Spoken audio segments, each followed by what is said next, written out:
Morning, everyone. Thanks for joining us on this Friday, AMHQ Early. It is the last day of March, and this morning we've got yet another winter storm has named. March has been active, right? So we've got 11.5 million people in the Northeast under some kind of winter weather alerts, including Albany, New York, plus in the area. Watch out for some slippery spots. You know how it is. Even though I know the ground has been warm, you still get some slight accumulation and some slippery issues. Now, winter weather advisories are up everywhere in the lighter blue. The darker blue is winter storm warnings. That includes pretty much along and north of the Mass Pike in Massachusetts, right up into Vermont, New Hampshire, and Portland, Maine. You are under a winter storm warning that goes into effect tonight, continues until tomorrow. The snow already overspreading the area. You can see that on the radar. You're getting into parts of northern New York, not everything into Massachusetts or even Vermont hitting the ground just yet, but it will. You know, the atmosphere is already starting to moisten up pretty quickly out there. Look at these temperatures. Hartford, 38 degrees. It's chilly. Boston, 38 degrees. New York City, we are 38 degrees. A chilly rain on tap for us here in New York City and on Long Island.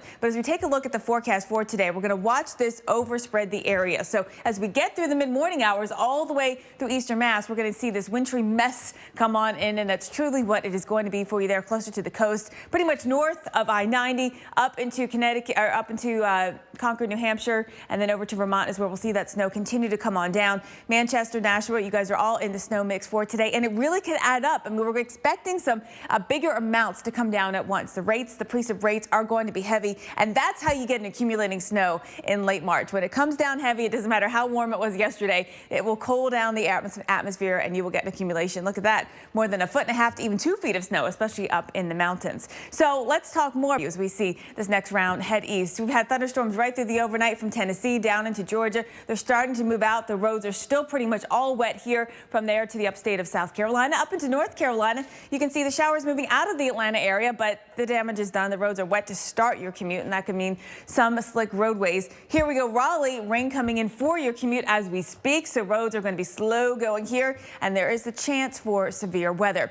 The main threat is going to be damaging winds down into North Carolina. There is the threat for hail as well, especially up here into southeastern Virginia. So we take a look at that threat, damaging winds. It's a medium threat from Richmond to Norfolk, right back down to Raleigh, and really, the tornado risk is very, very low for today. So let's take a look at what we expect for the radar, the forecast radar, getting into the morning and then the lunch hour. So this is 10 o'clock. You can see the showers are moving out, but not completely out of western North Carolina and South Carolina. You see most of the rain and activity, though, into the eastern part of the Carolinas, up into southeastern Virginia, D.C. We have drizzle already today, rain to end your Friday, and then showers kicking out your Friday evening before skies start to clear for the overnight. But it really takes all day for that to happen. And for some of you, like in East Tennessee, it's not even going to clear out. Raleigh, North Carolina, we've got thunderstorms already moving into the area this morning. That chance sticks around right into the afternoon. And we really don't see the skies clearing until after the dinner hour, maybe just in time for your Friday night plans. So let's take a look at that forecast for Houston. Today, tonight, you're fine. Tomorrow, you're actually pretty much fine. But by Saturday night, we get thunderstorms that roll in, continue into Sunday. And there is a lot of moisture potential with these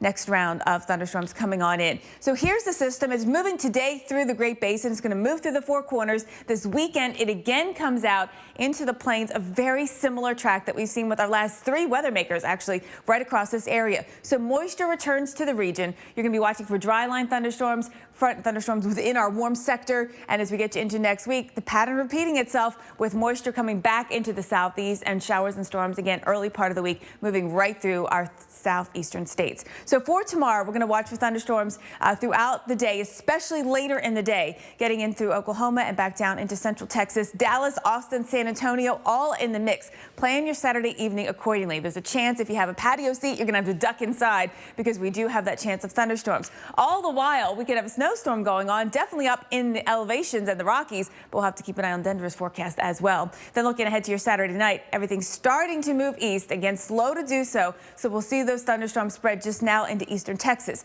So Houston by Saturday night, you get into the mix, and some of the rain spreading all the way north to Kansas City. It's going to be a wet weekend up there too, with rain continuing into Sunday. The chance for stormy weather and severe weather continues into East Texas and Louisiana on Sunday. All right, let's go coast to coast right now with your weather headlines on this Friday. In Louisiana, it was quite this. Beware that there will be some significant travel delays going through the area. Now, as we take a look at the other issue in the southeast, the pollen. When it rains like this, it does sort of wash out the pollen for a minute, but then it helps encourage more bloom. So it doesn't necessarily make it any better. Everything has to bloom, and the pollen has been exceptionally high in Atlanta. The first extreme reading of the season came out yesterday, and you can see how that is the case throughout northern Alabama, including Birmingham and Huntsville, into northern parts of Mississippi as well, and right through parts of the South. So with this latest front that's coming through, it will again cool us down. And when I say cool down, it just knock our temperatures down a little bit, but not below average, actually. It just won't be quite as warm in the 80s like you've seen through the south and east. And it will lose a little bit in the way of dew points too, so that will help sort of dry out the air a little bit. But it's short-lived. Next is a storm system coming in early next week.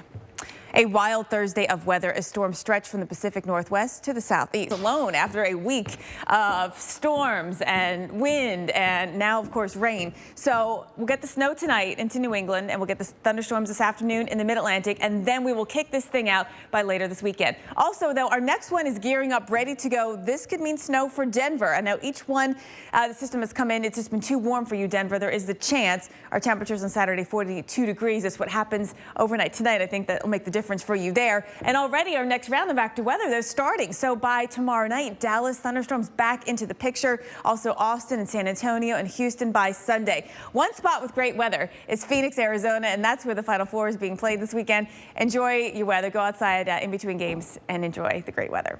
Now coming up, we've got the threat of severe weather this weekend, but that's not the only hazard to watch out for.